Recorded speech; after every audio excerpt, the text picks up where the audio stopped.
Fort Uncompahgre by William McCrae Bailey. Chapter 1. A Fur Trade Legacy. As with any endeavor, there must be a starting place.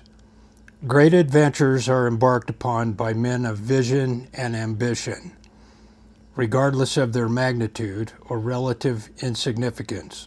All events of history have a beginning.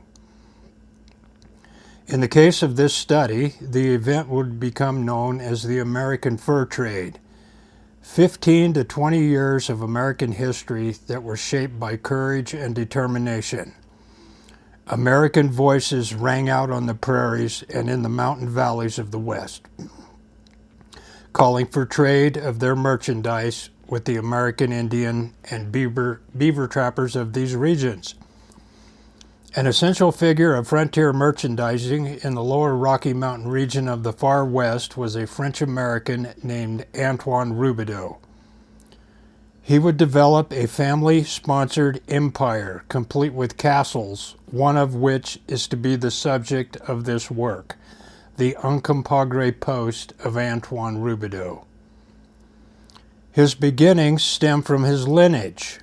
A Canadian-born Frenchman of 1750, Joseph III became a resident of the budding French city of St. Louis. He was then 20 years of age. He married Catherine Rolette of Cahokia, Illinois. This marriage produced 7 sons and 3 daughters. Joseph Robidoux, the eldest son, was born in 1783.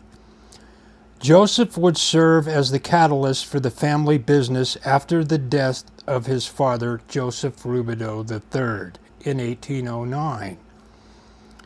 He took the Indian trade business of his deceased father into hand and became a powerful force as a supplier to the Indian trade. As a supply merchant, his brothers would depend on his buying influence for many years. Joseph would acquire wealth through the fur trading frenzy as so many others would not. A volume alone could be written of the exploits of Joseph Robidoux. Some is known of the business of the other brothers. The second born of the family was Francois in 1788. He became well educated and was closely associated with the incorporation of the city of St. Louis. Francois and Joseph were close business partners in the Indian trade. Early on, they worked as trappers and hunters and soon progressed to buying and selling. Later in life, Francois took up residence in St. Joseph, a city named for his brother. The third brother, Isidore, was well known. He, however, did not play as large a role in the exchange of goods as his elder brothers. The fourth-born son, Antoine, came 3 years later than Isidore. His adventures would open a pathway. Antoine's commerce would serve a large void of the lower Rocky Mountain region through establishment of his trade with the Ute Indians, and his actions secured a monopoly that would last for nearly 20 years.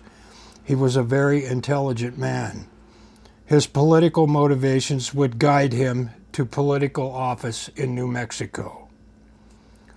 Louis Robidoux, born 2 years after Antoine in 1796, would be of great assistance to his brother Antoine.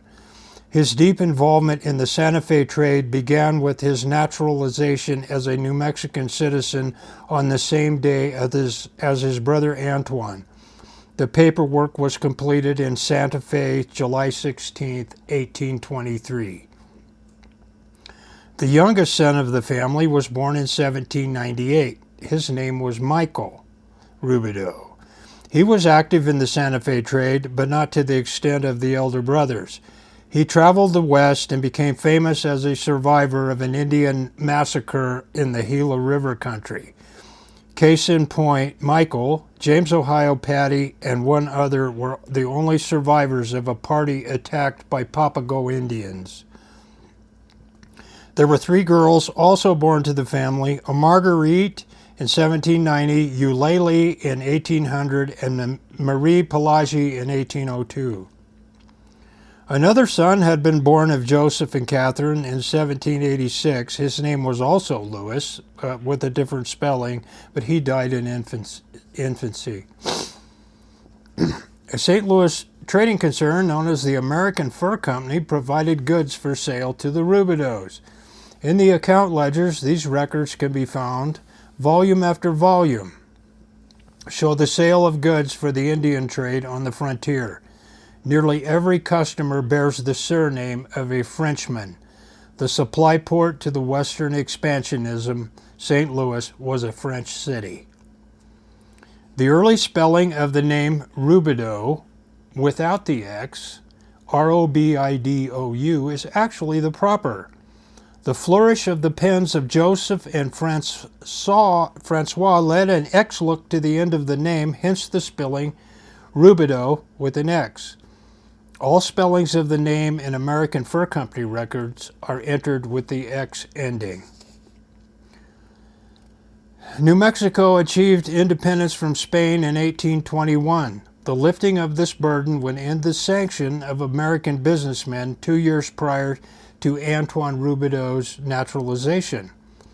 With the blessing of New Mexican citizenship and the purchasing power of Joseph in St. Louis, Antoine and Louis Robidoux would carry trade to the inner Rocky Mountain region and remain as well-embedded residents for nearly 20 years.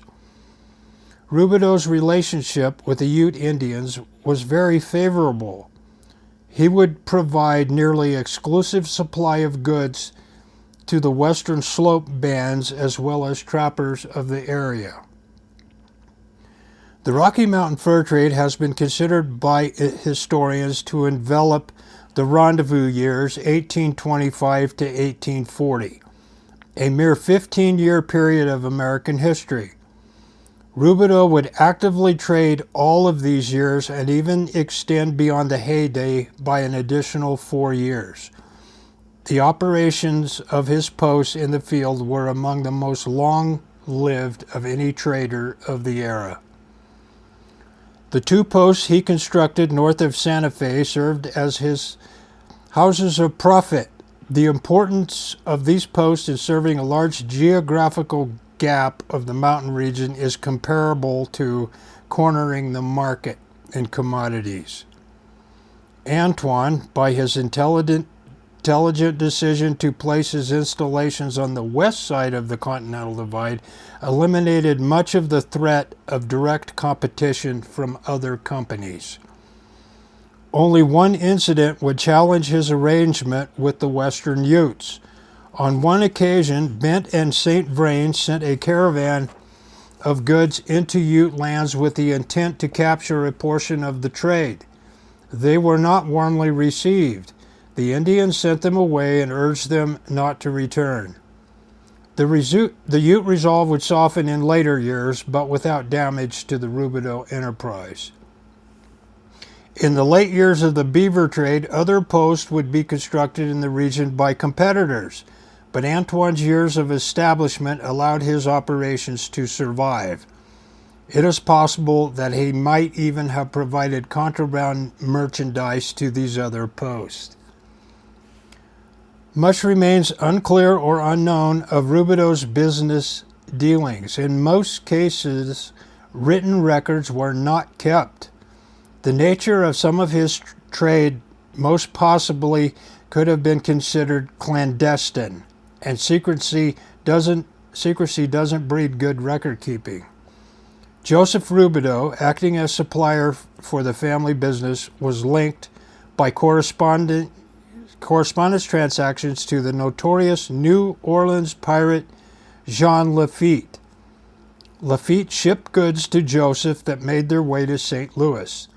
It is possible the black market goods may have found a home in Ute lands.